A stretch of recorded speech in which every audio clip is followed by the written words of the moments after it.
get everybody at craft foods that are my friends to come to my workshop after first shift, after the pasta, you know, and I could get them there and I could say, you're a victim, or you're just being a persecutor, or you're, and I was just going to tell them where they were.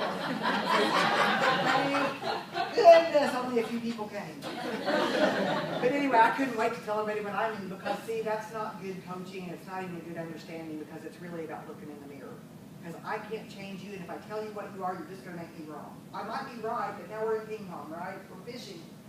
So anyway, there was a guy that I worked with, and I really thought he needed this stuff, because we talked all the time, and there was these two blue box macaroni lines, and I worked on one, and he worked on the other. Now, he ran the line, but what I did was I watched for rejects. So I was what you call a bee worker. I would pull rejects off, and then I would peel those out. I would make sure the line kept running. So he ran the line, so he was at a different level than me, but we talked all the time, and he was a good friend of mine. And I knew a lot about his life, and his name was Paul. And Paul told me about his life, and in fact, I'm going to share with you some of the details of what he told me, and we're going to pick out where he sees himself on the triangle. So Paul told me that he was the breadwinner, and nothing wrong with that, very traditional life.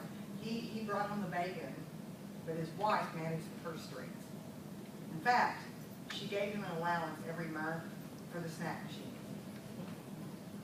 So we got two 20-minute breaks a day, two 15 to 20-minute breaks a day. He got $20 to buy the Ding Dongs, Ho-Hos, Cheetos, and Fritos. And I thought, that is absolutely ridiculous. The man can't even have the amount of snacks that he wants, because $20 isn't going to go very far for, you know, a week. And so he said, she's also very buttoned up. Now, do you remember Dana Carvey and the church lady? He said, my wife is Dana Carvey. My wife is the church lady. Everything you say, well, could it be Satan?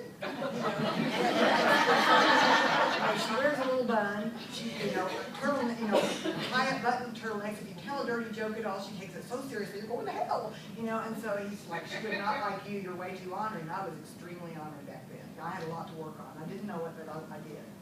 And so he was telling me all about her, and I thought, okay, here's how he sees himself as what? He sees himself as a victim with no choice. And he wanted out of the factory as bad as I did. He had gifts and skills. And I know that when we have a yearning to share our gifts, and there's no way in that workplace, you're either not engaged, or you're not as productive as you could be, because you're only getting your paycheck and you're just doing your job. So that was both of us, really, in a way. And so he wanted something more. He wanted to use his artwork, and he wasn't able to do that. And I was always making brochures of myself as a professional speaker, and I was bringing them in, like gluing and pasting and making stuff. So I wanted to feel it and be it, because I didn't know how else to visualize it. And so he'd be like, yes, my God, this seems real, you know? And so he said, you're going to make it one day. Well, I said, well, here's the good news. I'm having a workshop, and it's going to be at the Green County Library, and I'd love for you to come, because it's going to give you some insights on your life with your wife. And he said, I'd love to be there. This is going to be so exciting. And I couldn't wait. Well, the next day I show up at craft, and he would not give me any eye contact. So let me ask this guy back here, what do you think is going on here? His wife's suspicious. You want to be fixed? What would you think? Couldn't handle the truth. See, my thought was, he's not going to be there. And he's just trying to avoid that conversation that's always going to happen, like, see you later. And like, he's working on that machine, it's running like a top. I know this machine, and he's busy, and I keep trying to go talk.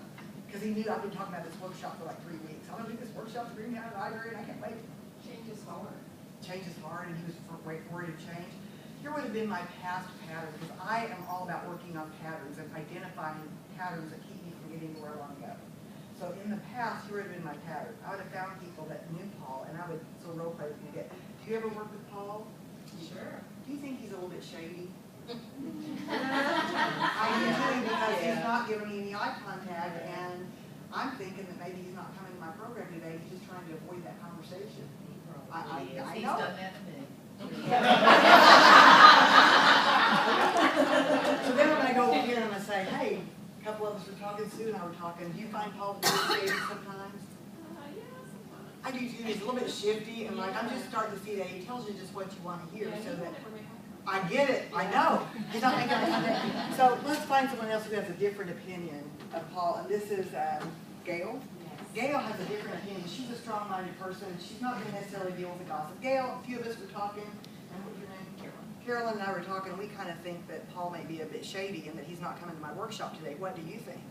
Maybe he's just having a bad day. But he's avoiding my eye contact. Don't you think that's a shadiness thing?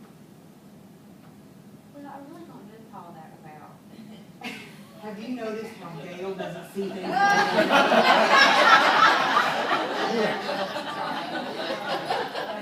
that what we do?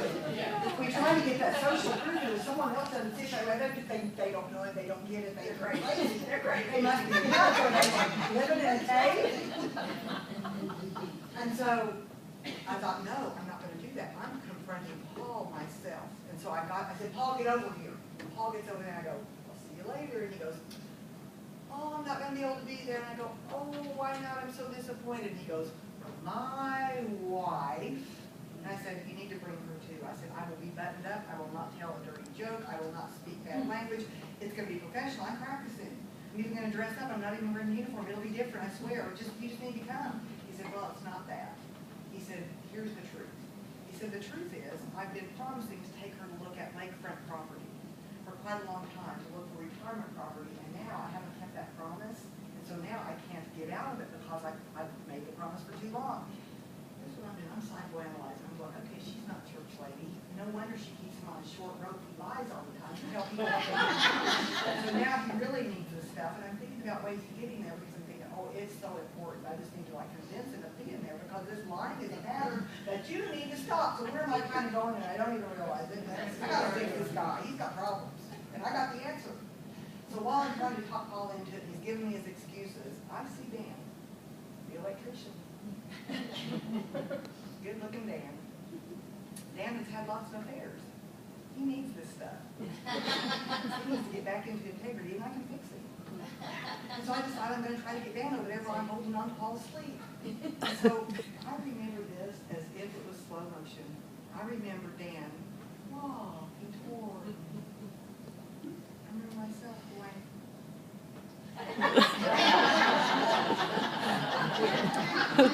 And I remember Paul going. And when Dan approached me and Paul, Dan says to Paul, hey buddy, we still going fishing this afternoon?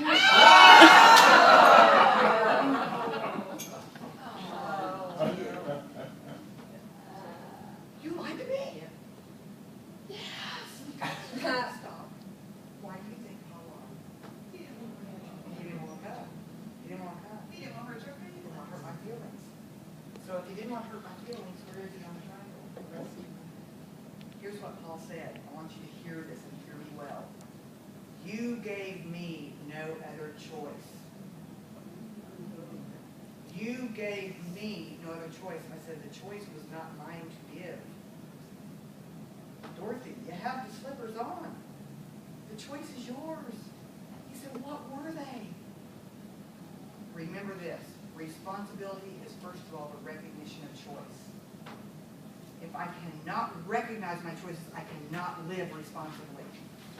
If I'm acting out of ingrained patterns, there is no way I can live in responsibility and enlightenment. There's no way. And I'm not saying that you don't still get the consequences, because you do. You don't have to worry about someone's consequences. Life, the universe, God, whatever you want to say, gives those to you. The world is built that way. He was getting consequences all the time because he didn't see that pattern. He said, you gave me no choices, so the choice was yours. He said, what were they? And I said, they were to say, hey, I love you, and I've been enjoying what you're doing, and I really wish you will, and you may think I'm dysfunctional, and you want to fix me, but I'm going to go fishing because I got a chance and I'm going. And he said, well, here's the truth. Now, here's what I've learned about the truth. We never tell the truth the first time, ever, to ourselves or to anybody else. When I'm coaching with someone like I did yesterday, I always know that the truth is not the first thing they say. And I've already tried that. I've already done it. Yes, you don't understand. It's never the truth. And I just like let that wash over me because they don't even know the truth. We don't tell ourselves the truth. He said the truth is, I was never planning on going in the first place. See, he's never had an authentic conversation until someone was so enlightened that it had to happen. And I was barely, I was a birthday candle. I mean, I wasn't at all aware, except for right then I was learning this stuff. And I was never planning on going in the first place. I said, then why did you lead me on? And listen to this. Because I enjoyed seeing your eyes sparkle. How often do we lead other people on because we want to see their eyes sparkle instead of having an authentic relationship with them? And I want you to ask yourself this question. If we're not in an authentic relationship, do we really have a relationship? They do not know you if you don't have an authentic relationship. They do not even know who you are. And we're so worried about hurting someone's feelings or the misunderstanding that we would trade a false relationship for reality. The biggest challenge that I face in my life is continuing to be authentic and loving at the same time, and to be in awareness of what my intention is. And one of my favorite authors, Gary Zukav, says this: if you don't know your intention before an interaction, you'll know it afterwards. If I said something and I expected something and I didn't get it and I'm upset, I was trying to manipulate. I just didn't know it. I thought by saying this, you would like me more and do what I wanted. I thought if I told you what you wanted to hear, that you'd do for me what I did. It's politics instead of relationship. If I gave them money, I thought next time they'd loan me money. If I gave them money, I thought they'd clean up their act. If I let them live with me, I thought they'd get off drugs. It doesn't work that way. If you don't know your intention before an interaction, you'll know it afterwards. You'll know how you feel. Because drama is any obstacle to your peace and prosperity. And if your peace is gone, you have an intention you weren't aware of. Thank goodness for feelings. You can look into it and say, what was I expecting? What did I want? Let's go set a boundary next time. You can't do that to me anymore. Well, you're mean. Perhaps I am, but you still can't do that anymore. Right? That's not fair. Perhaps it's not. You still can't do that anymore. You see how people try to get you to, oh, well, if it's not fair, let me give you one more chance. No! I'm responsible for the energy I bring to the world, not for your energy. We are co-creators, true? That's relationship. How much time do we have? 3 more hours. I'm just checking in. We've got 10 minutes? Okay. So we're not even going to get to the last part. I think we have a little more than that, This is right? the tool for transformation. 25? That's part-time. Yeah. Yeah, 25 minutes. Are you sure? Sorry, yeah, that's part-time. Okay, I just wanted to check in because I'm in the zone and time means nothing until someone says, I got 20 minutes or 5 minutes. Okay. Good. Let's take a breath. There's always enough time to meet my needs. If I will just accept that. Right? So the next question, the first question is, what do you want?